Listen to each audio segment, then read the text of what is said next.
Selamat sore anak-anak. Hari ini kita bahas tentang parenting di konseling keluarga. Tahap selanjutnya dari materi setelah teori dalam perkawinan. Nah, yang pertama adalah yang kita bahas, boleh buka bukunya yang berjudul Family Self and Human Development.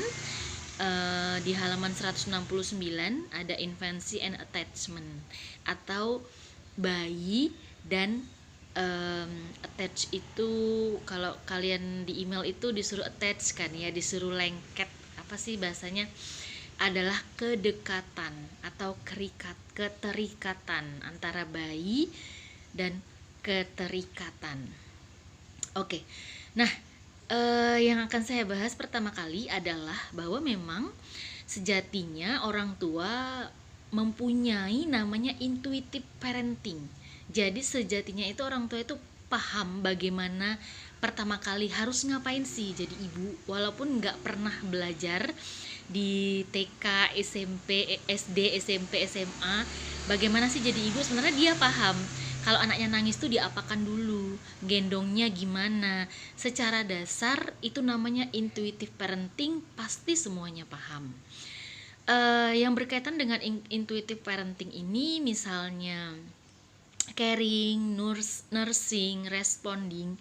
Caring itu mengasuh, bukan mengasuh, nursing mengasuh, kemudian responding bagaimana merespon, kemudian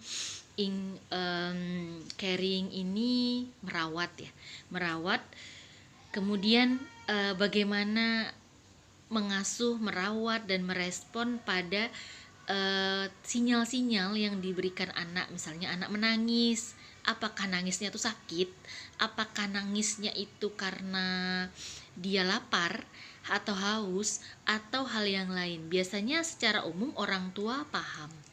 Oke. Next, kita masuk namanya cross culture differences. Jadi ada perbedaan budaya atau cross culture. Cross culture itu kalau bahasa Indonesianya apa ya? Apa ya bahasa Indonesia? Cross culture itu adalah dua orang ketika di dalam persilangan budaya, ketika dalam satu perkawinan terdapat atau berasal dari budaya atau dua suku bangsa yang berbeda. Jadi di mana ketika proses parenting terjadi, maka terjadilah namanya cross culture. Oke. Next kita masuk namanya cross culture differences, antara interaksi antara orang tua ke anak. Nah, kalau di sini dicontohkan adalah orang tua yang di sini, karena ini bukunya dari barat ya, berbeda sekali orang tua di Vietnam katanya, kemudian Kanada, kemudian dan pulau-pulau lainnya itu berbeda, dan biasanya juga berbeda ketika digolongkan berdasarkan SES. SES itu adalah sosial ekonomik. Jadi digolongkan berdasarkan level sosial ekonominya, dari mana anak ini gitu.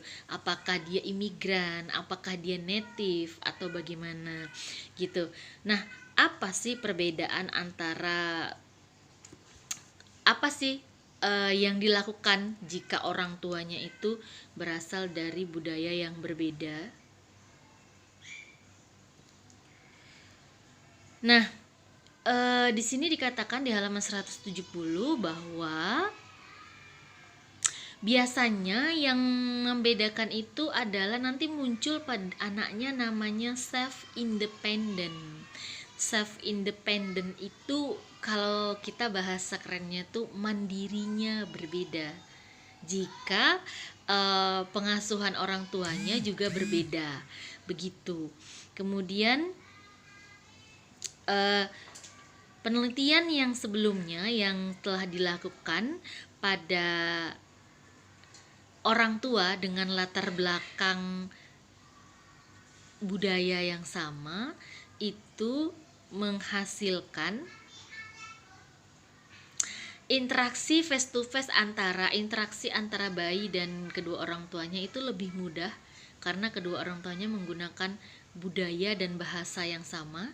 Kemudian anaknya juga tidak memperoleh bahasa seperti, jadi kalau anak pada 6 bulan pertama atau setahun pertama itu kan menerima bahasa yang paling sering adalah dari ibunya, atau kalau dia tidak sering sama ibunya, sama pengasuhnya, sehingga bisa dikatakan bahwa mother tongue atau anak tersebut itu punya bahasa ibunya ikut pada apa yang dikatakan ibunya.